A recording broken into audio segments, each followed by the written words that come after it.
আসসালামু আলাইকুম। Good evening ladies and gentleman. দুইজন আছেন যারা একজন হচ্ছে জুনায়েদ ইসলাম আর জুনায়েদ ইসলাম। জি ব্রাদার ভালো আছি। সব মিলিয়ে দেশ কেমন চলছে, ভালো না খারাপ? আম এটা একটা সুন্দর প্রশ্ন। লাইভের শুরুতেই আমন্ত্রণ জানাই সবাইকে। ব্রেক টাইমে গাড়িতে বসলাম। আর না হলে আজকে আর করা যাবে না লাইভ। নো ডাউট নো এই no I can tell you that. So অনেকগুলা বিষয় বাংলাদেশের। এর মধ্যে সবচেয়ে উল্লেখযোগ্য বিষয় হলো চাকসু নির্বাচনের ফলাফল। এটা নিয়ে কথা বলা দরকার। আর আরেকটা হলো যে আপনার শেখ হাসিনা এবং সাবেক স্বরাষ্ট্রমন্ত্রী কামালের আসাদুজ্জামান খান কামালের ফাঁসি চেয়ে কনক্লুডিং রিমার্ক দিয়েছেন আন্তর্জাতিক অপরাধ ট্রাইব্যুনাল। মানে ট্রাইব্যুনালের মানে যে প্রসিকিউশন টিম যেটা তারা দিয়েছেন, অর্থাৎ তাদেরকে সর্বোচ্চ শাস্তির কথা বলছেন। মানে এদের যে খুন, গুম, নির্যাতন, মানবতা বিরোধী অপরাধ, এক ধরনের মিনি গণহত্যা পর্যন্ত হয়ে গেছে বাংলাদেশে এটার জন্য। সো কিভাবে দেখেন আপনারা এই বিষয়টা? মাসুম ভাই, কিশোরগঞ্জ কি দেশ থেকে কখনো যাবে না?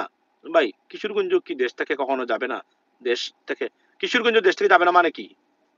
আপনি বুঝলাম না। আপনি কি আব্দুল আব্দুল হামিদের কথা বলছেন নাকি? আচ্ছা, ladies and gentlemen, welcome to this live.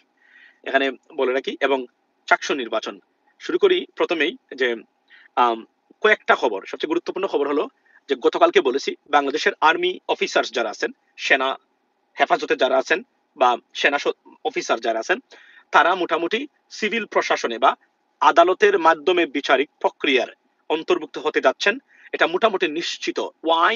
গতকালকে জাতিসংঘের আপনার এই হিউম্যান রাইটস কাউন্সিল যেটা আপনার তারা সুস্পষ্টভাবে তারা বলেছেন যে আপনার আম, রাকসুতে ও শিবির জিতবে। আচ্ছা, আমি আসছি এই পয়েন্টে। তারা আপনার অনুরোধ করেছেন বা এক ধরনের নির্দেশ দিয়েছেন যে তাদেরকে আপনার সিভিল আদালতে মানে হাজির করার জন্য। এটা তারা বলছেন গতকালকে দেখলাম। শুধু সেনাবাহিনীর পুলিশ আচ্ছা আদালতে তারা বলছেন। আমি গতকালকে এটা নিয়ে বলেছি যে এটার পরে ওনাদেরকে আর লুকিয়ে রাখা অলমোস্ট ইম্পসিবল, সম্ভব হবে না। আচ্ছা, হবিগঞ্জের আচ্ছা যুবক ৩৭ জন যুবক নিখোঁজ। আমি আসছি এই পয়েন্টে। সুতরাং কোনোভাবেই তাদেরকে আর আপনার এই বাঁচানো যাবে না, কেননা জাতিসংঘ এখানে সরাসরি হস্তক্ষেপ করেছে। আমি জানি না এটা ডক্টর মোহাম্মদ ইউনূস কোনোভাবে যোগাযোগ করেছেন কিনা এই বিষয়টা নিয়ে, অথবা জাতিসংঘ নিজ থেকে এখানে ইন্টারভিন বা ইন্টারফেয়ার মানে তারা এইটাতে অংশগ্রহণ করেছেন কিনা। তবে যেভাবেই হোক না কেন ঘটনা, এটা দ্বারা প্রমাণ হলো বা এটা দ্বারা আমরা we can be confirmed that এটা মোটামুটি নিশ্চিত আর্মি পার্সোনাল যারা আছেন they will be brought to justice before a civil court undoubtedly. So এটা একটা গ্রেট নিউজ। সেকেন্ড থিং হলো যে চাকসুর নির্বাচন। আজকে দেখেন চাকসুর নির্বাচনে আপনার যে শিবির কতটা ২৫টার ভিতরে ২৪টাতেই জয়ী সম্মত শিবির, if I am not wrong. তো এখানে একটা সিগন্যাল দিচ্ছে, সেটা হলো যে গতানুগতিক ছাত্র রাজনীতির সম্ভবত মৃত্যু ঘটতে যাচ্ছে যদি ছাত্রছাত্রীদের ভোট দেওয়ার ক্ষমতাটা অক্ষুণ্ণ থাকে। এটা মোটামুটি নিশ্চিত। অর্থাৎ কোনোভাবেই আর গতানুগতিক বা পুরাতন দাচের বা অল ফ্যাশন ছাত্র রাজনীতি যেটা চলছে এতদিন ধরে, তা মোটামুটি বিলুপ্ত হতে চলেছে। এবং ছাত্র দলের মতো বিস্তৃত মারাত্মক শেকড়যুক্ত একটা সংগঠনও মুখ থুবড়ে পড়েছে, মানে মারাত্মক ভাবে, মানে ইন টার্মস অফ এই যে ছাত্র সংসদের নির্বাচনের কথা বলছি আমি। এটার উত্তরণের পথ একটাই, সেটা হচ্ছে যে কি করলে নতুন প্রজন্ম আপনাকে মানে ভোট দিবে। দেখুন, ছাত্র দলকে এখন ছাত্রলীগের মতোই মানে মনে করতেছে ছাত্র সমাজ এখন, বা জেনজি যারা আছেন তারা। এটা এটা হবে, এটা আমরা জানতাম, এটা মোটামুটি ঘটবে, আমরা আগেই বলেছিলাম, এবং this war exactly happening right now. So এখান থেকে উত্তরণের পথ একটাই, ছাত্র দলের রিফর্মস করা, গতানুগতিক ধারার রাজনীতি থেকে বেরিয়ে আসা। আপনি রাজাকার, যুদ্ধাপরাধী, এই সেই এগুলা বলে আওয়ামী লীগের নেগেটিভ এবং স্লোগান প্রচার করে আর জিততে পারবেন না কোনো নির্বাচনে। এটা থেকে বেরিয়ে আসতে হবে, শুধু ভোট চাইতে হবে, যে পরিবর্তন আপনি আনবেন। ভোট চাওয়ার সিস্টেমটাই রং ছিল টোটালি, এবং যে কার্যক্রম করা হয়েছে টোটাল কার্যক্রমটাই মানে আমি মনে করেছি ভ্রান্ত ধারণার উপর করা হয়েছে। এবং এখানে আমি আশ্চর্য হলাম ছাত্রদল কিভাবে বুঝতে পারতেছে না যে পুরাতন ধারা এবং অল ফ্যাশন স্টাইলের ছাত্র রাজনীতিকে প্রত্যাখ্যান করেছে ছাত্র সমাজ। এটা কেন বুঝতে পারে না তারা? I don't understand that. তাদের বোঝা উচিত যে এভাবে আর ভোট পাওয়া যাবে না, এবং বাংলাদেশে আর কোন ছাত্র সংসদে ছাত্রদল জিততে পারবে কিনা সেই সন্দেহটাই তো আমার কাছে এখন সবচেয়ে বড় প্রকট আকার ধারণ করেছে। এবং রাজশাহী বিশ্ববিদ্যালয়টা এটা শিবিরের ঘাঁটি, এখানে তো জিততে পারবেনই না, যদিও অলরেডি এখানে নানান ধরনের অভিযোগ, মিথ্যা অভিযোগ আনা হচ্ছে এখানে। আমি ছাত্র দলকে আমি বিনীত অনুরোধ করতেছি আপনাদেরকে, জাতীয়তাবাদী আদর্শের এই সংগঠন, আমি আপনাদেরকে বলি, শহীদ প্রেসিডেন্ট জিয়াউর রহমান সততার মূর্ত প্রতীক একজন ব্যক্তি, তার গঠিত ছাত্র সংগঠন, এই ছাত্র সংগঠন মোটামুটি এক ধরনের বিপদগ্রস্ত এই মোটে। আপনাদেরকে আমি বলছি, ছাত্র দলের যারা আছেন নেতৃবৃন্দ, আই এম রিকোয়েস্টিং ইউ, আপনি যে ধারায় বিগত 20 বছরের রাজনীতি করেছেন, এই ধারার রাজনীতিতে বাংলাদেশে আর কোনোদিন ছাত্র সমাজ বা জেনজির মন আপনারা নিতে পারবেন না। It is going to be declined and is being declined right now. That's what we can see. Begum Khaleda Zia হলে ছাত্র দল জিততে পারে নাই, 50% বেশি ভোট পেয়েছে আপনার কি ছাত্র শিবির। এটা তো মারাত্মক একটা বিপর্যয়। এবং যদিও আমি এখানে মনে করি, কেননা ছাত্র সমাজ ছাত্র দলকেও মনে করে ছাত্রলীগের মতোই, যদিও দুটো সংগঠনের ভিতরে সন্ত্রাসের দিক দিয়ে রাইট এবং দিনের পার্থক্য আছে ছাত্র দল এবং ছাত্রলীগের ভিতরে, তারপরেও ছাত্র দলের গ্রহণযোগ্যতা বেইং ডিক্লাইন্ড।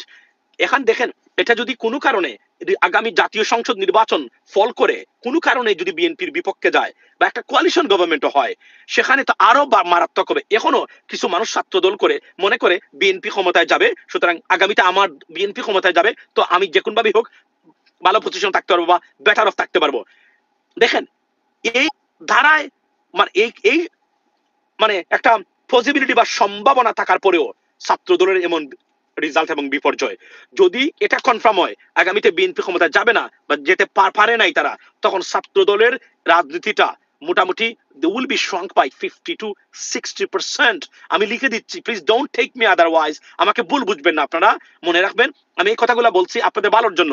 যদি না আপনারা রিফর্মস না করেন, যদি না নিজেদেরকে মেলে ধরেন, যদি না গতানুগতিক এবং আমূল পরিবর্তন এবং মেধাবী মানুষদেরকে ছাত্র দলের রাজনীতিতে টেনে না আনতে পারেন, তাহলে আর সম্ভব না।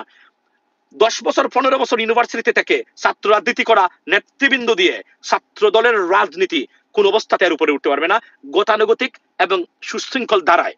এখন যদি ক্ষমতায় যায় দল, সেখানে যদি বিশৃঙ্খলা হয়, জোর করে রেজাল্ট নিয়ে যাওয়া হয়, সেটা ভিন্ন বিষয়, কিন্তু গতানুগতিক ভোটের রাজনীতিতে ছাত্র দল আর কখনোই দাঁড়াতে পারবে না unless we can see A drastic reforms. মেধাবী মানুষদের, সৎ মানুষদেরকে দিয়ে আচার আচরণে ভালো, সত্যিকার অর্থেই যোগ্য সিটিজেন্স দ্বারা যদি ছাত্র দলে না আনা হয়, ছাত্র দল আর দাঁড়াতে পারবে না। এটা মোটামুটি ডিক্লাইন। কোন কারণে যদি সরকার গঠন করতে না পারে বিএনপি, আমি আবার বলছি most likely they will do that, but যদি না পারে, এটার বিপর্যয়টা মহা বিপর্যয় হিসাবে দেখা দিবে ছাত্র দলের রাজনীতিটা। আমি আপনাদেরকে আজকে বলে দিলাম, লিখে রাখতে পারেন ডেট, টাইম এবং what I say right now. And since it is on YouTube, this live will be there as well. মনে রাখবেন, ফেসবুক হলে লাইভ চলে যায়, ডিলিট হয়ে যায়, ফেসবুক অ্যাকাউন্ট চলে যায়, this is a problem with the Facebook, but YouTube at least it's gonna stay there and it will be. So মাথায় রাখবেন, লিখে রাখতে পারেন। আমি এই পর্যালোচনাটা বা আউটলুক বা insight, what I can see right now from that perspective or the result, that a good sign for Chhatradal. মনে রাখবেন, ভেরি পার্সপেক্টিভ বা prospectivity is that BNP will form the government and this is a sister concern of BNP, অর্থাৎ একটা সংশ্লিষ্ট প্রতিষ্ঠান। এরপরেও যদি এই রেজাল্ট হয়, কোনো কারণে যদি ক্ষমতা যেতে না পারে বিএনপি, তাহলে ছাত্র দল will be declined by 60% overnight by the Gen Z or the new generation, ladies and gentlemen, I can tell you that। লিখে রাখেন আমার এই কথাগুলা, unless we can see a drastic changes in this party or in this student organization, BNP আবারও আওয়ামী লীগকে ফিরে পেতে চায়। খুবই আনফরচুনেট যদি এটা সত্য হয়। আমরা দেখি মাঝে মাঝে উনি বলেছেন, না বিএনপির মানুষদের কথা বলছি, ভুলেও এটা বলবেন না, ভুলেও এই কথাটা উচ্চারণ করবেন না, আপনারা চান এটা বলবেন না, এটা অপরাধ, এটা অন্যায়, বলবেন না এগুলা। মনে রাখবেন, আপনাদেরকে নিশ্চিহ্ন করে দিতে চেয়েছিল তারা। আমরা প্রতিবাদ করেছি প্রতিদিন, প্রতি মুহূর্তে আপনাদের জন্য।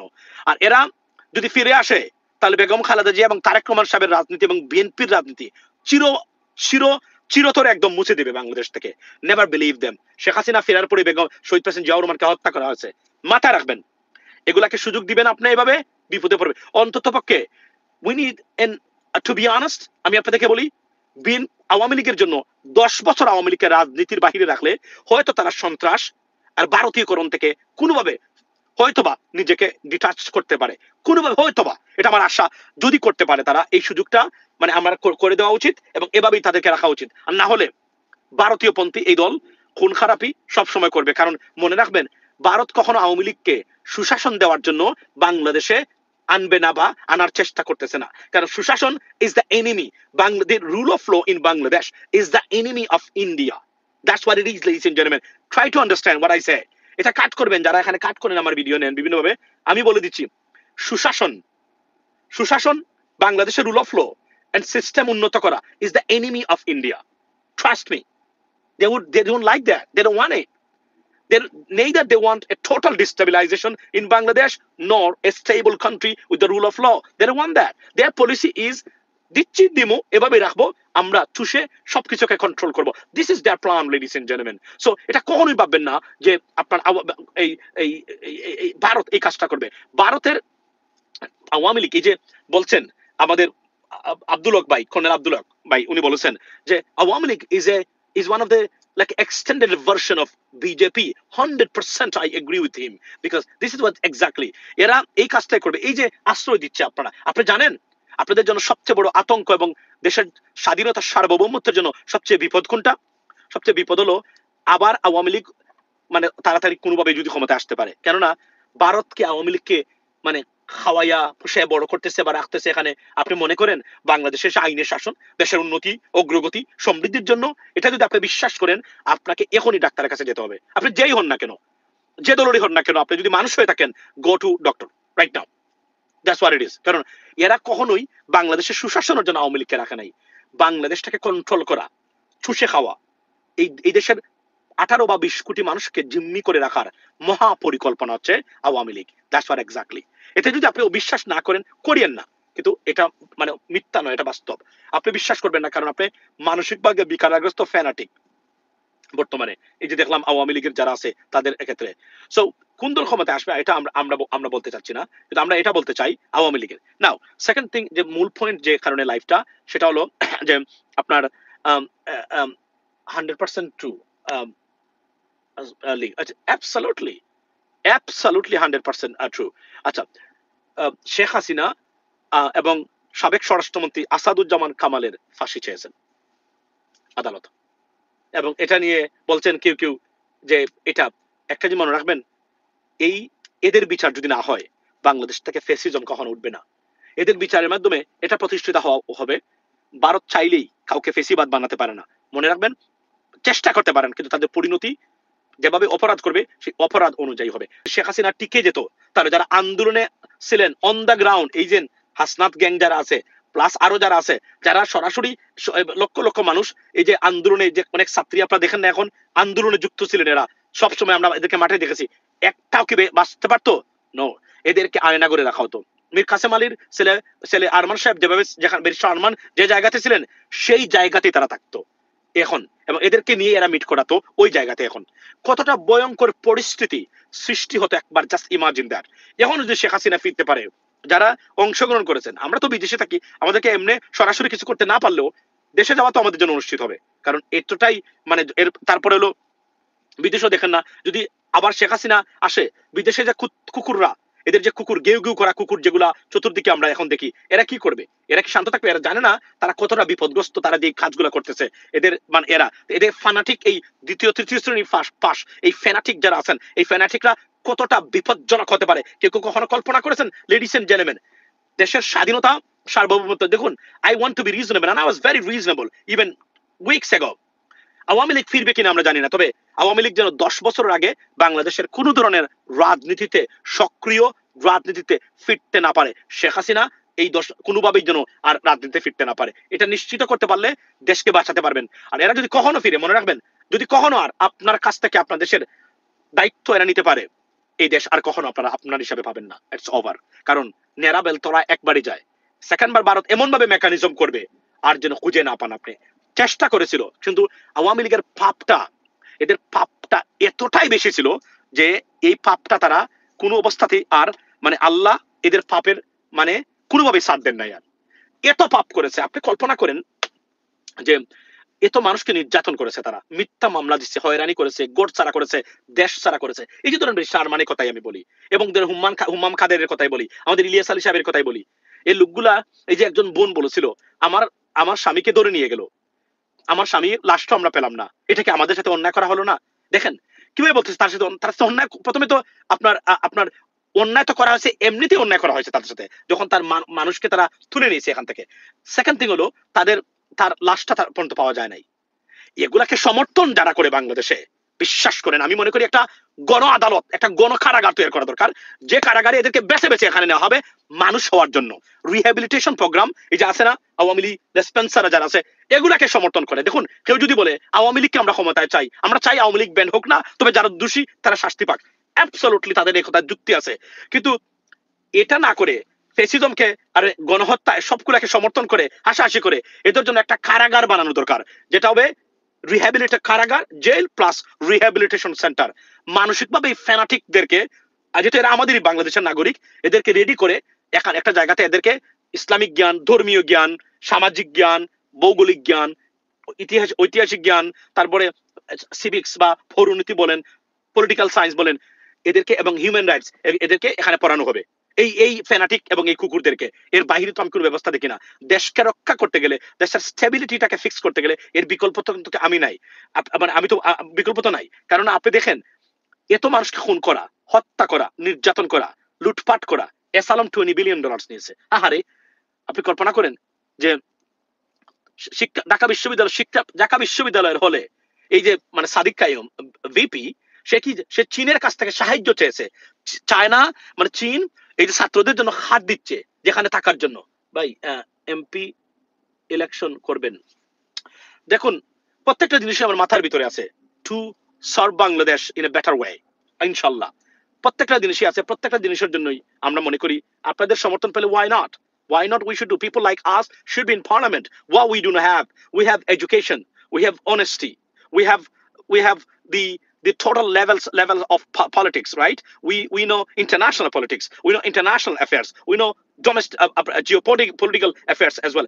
We know this stuff, what we needed. We know how the government's organizations should work. We know the behavior of the government's institutions or organizations. We know everything. We know human rights. We can compare the rule of law with other countries, the most advanced countries. What we do not have, we have everything, even way more than এই মুহূর্তে যারা MP নির্বাচন করতেছেন, আমি guarantee দিয়ে বলতে পারি, আমি যদি তাদের সাথে ডিবেট করি on a stage, I mean as a candidate, trust me, they can not beat me in any way.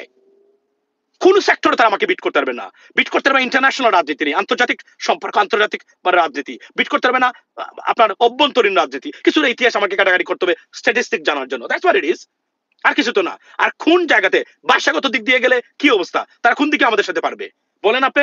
90% MP যারা আছেন, they cannot beat me, so who is most qualified, মানে qualified than I? That's what it is, ladies and gentlemen. সুন্দর কথা বলেছেন, আমরাই যাওয়া উচিত। এবং আপনারা দেখবেন সৎ, যোগ্য, লেখাপড়া করা মানুষকে রাজনীতিতে নিয়ে আসলে আপনাদের পরিবর্তনটা কিভাবে আসে। এই যে আগামী নির্বাচনে আমি মনে প্রাণে বিশ্বাস করি কমপক্ষে 50 জন সৎ মানুষ নির্বাচিত হবেন, কমপক্ষে 50 জন সৎ মানুষ নির্বাচিত হবেন আগামী ইলেকশনে। সৎ মানুষ, লেখাপড়া করা মানুষ, সৎ মানুষ, ভালো মানুষ। এদের মানে আপনি তাদের প্রোডাকশন বা আউটপুট আপনি দেখবেন নিশ্চয়ই, সময় মতো লিখে রাখতে পারেন। আরো একটা জিনিস বলি আপনাদেরকে, ধরেন এই যে মানুষগুলো আসবে, এই মানুষগুলা প্রমাণ করবে সৎ মানুষ। এবং আপনার থানাতে এবং আপনার নির্বাচনী এলাকাতে আপনি যদি পুলিশকে সৎ চান, দুর্নীতিমুক্ত পুলিশ চান, দুর্নীতিমুক্ত এসএলএন চান, দুর্নীতিমুক্ত ইউএনও বা আমরা আগে থানা নির্বাহী অফিসার বলতাম আগে, চান, ওসি চান, নির্ভর করে আপনার এমপি কিভাবে হবে। আপনার এমপি যদি দুর্নীতি সহ্য না করে, I can give you guarantee আপনার থানাতে আপনার পুলিশ এখানে দুর্নীতিগ্রস্ত হতেই পারবে না। It is impossible. হয়তো ইরাডিকেট হবে না corruption, but at least as a minimum level they got to maintain, other তারা থাকতে পারবে না। যখন ওই এমপি দিবেন চাঁদাবাজ, এমপি করবেন দুর্নীতিগ্রস্ত এমপি হবে, আপনি এই থানাতে আর আপনি শান্তি থাকতে পারবেন না। নৈরাজ্য, সিন্ডিকেট এবং সব আইন কানুনকে একদম দুলিশাত করে দিয়ে তারা এখানে প্রতিষ্ঠা হবে। এজন্য আপনার এমপি, কাকে এমপি বানিয়েছেন, this is one of the কাজিমান, please appear in BD talk shows. সময় কোথায়? এই যে এখানে বসলাম, এই যে আপনি দেখেন, আমি যাবো, আমি আবার করবো, আমি নিজেই তো শুরু করেছি গতকাল থেকে, এটা চলবে এখন বড় বড়, আমি কিছু মানুষ আনবো, আপনাদেরকে দেখাবো খুব শীঘ্রই ইনশাল্লাহ। বাস্তবতা হলো এই জায়গাতে। সুতরাং আমি এবার আজকে লাইভের বিষয় হলো কামাল এবং শেখ হাসিনার ফাঁসি চাই, দৃষ্টান্তমূলক শাস্তি চাই। বাংলাদেশে আমরা রাজনীতির নামে বাংলাদেশের আর আমরা কোনো গণহত্যাকারী এবং মানবতা বিরোধী অপরাধী এবং মানবাধিকার লঙ্ঘনকারীকে রাষ্ট্রীয় ক্ষমতা দেখতে চায় না এবং কেউ যেন সাহস না করে। কোন প্রশাসনের পুলিশ কর্মকর্তা, সেনাবাহিনী অফিসাররা ভবিষ্যতে যেন এই ধরনের কাজে কখনো জড়িত না হয়, সেই নিশ্চয়তার জন্য এদের দৃষ্টান্তমূলক শাস্তির বিধান এবং দরকার আছে বলে আমি মনে করি। না, সারা বাংলাদেশের মানুষ মনে করে এবং এভাবেই সারা পৃথিবীতে আইনের শাসন প্রতিষ্ঠা হয়েছে। Listen, when will be arrest mafia Hasina, that's what we need to, আমরা ভাই আপনি কি কখনো নিউজ চ্যানেলে কাজ করতেন? না না না, আমি নিউজ চ্যানেলে কখনোই কাজ করি নাই। আচ্ছা, আহ, আচ্ছা, when will be she arrested, she should be brought to justice, মনে রাখবেন। কারণ একটা মাফিয়া তন্ত্র এদেশকে সে শান্তি কখনোই দেবে না। শেখ হাসিনাকে যদি আপনারা এনে বিচারের সম্মুখীন করতে পারেন, একদম শান্তি হয়ে যাবে। শেখ হাসিনার বাহিরে আর আওয়ামী লীগ আর নাই। আওয়ামী লীগ মুসলিম লীগে পরিণত হবে, ধরে নিতে পারেন। কেন? আওয়ামী লীগের রাজনীতি ক্যারি, যে আইডিওলজি, এটা ক্যারি করার মতো নতুন কোন প্রজন্ম তৈরি হয় নাই। Decline by 90%। এখনো কিছু আছে তাদের, ওই যে আমি মুক্তিযোদ্ধা ছিল, এই ছিল, এই পরিবারের কিছু ছাড়া, মাফিয়া পরিবারের ছাড়া কোন সাধারণ গড় থেকে উঠে আসা কেউ আর ছাত্রলীগ করবে না এখন আর আগামীতে। যা করেছিল ক্ষমতায় ছিল বেনিফিট নেওয়ার জন্য, ভবিষ্যতে নতুন প্রজন্ম তৈরি হবে না। এই জন্য তাদের আইডিওলজি বেইং ডিক্লাইন্ড, সো তাদের অস্তিত্ব সংকটটা ভয়ঙ্কর আকার ধারণ করবে আগামীতে। ইভেন নির্বাচনে আসলেও আওয়ামী লীগ কোনো নির্বাচনে আর জীবনে কখনো জিততে পারবে না, জিতেও নাই তারা অতীতে, আর এখন তো জিততেই পারবে না, যেখানে গণহত্যা, লুটপাট তাদের সাথে, তাদের প্রতিটা মানে মানে পশমে পশমে জড়িত আছে। That's what it is from me, ladies and gentlemen. I have to go because it's already 2:30 and I have to do something. I have to eat something. কথা হবে অন্য সময় ইনশাআল্লাহ আগামী কালকে।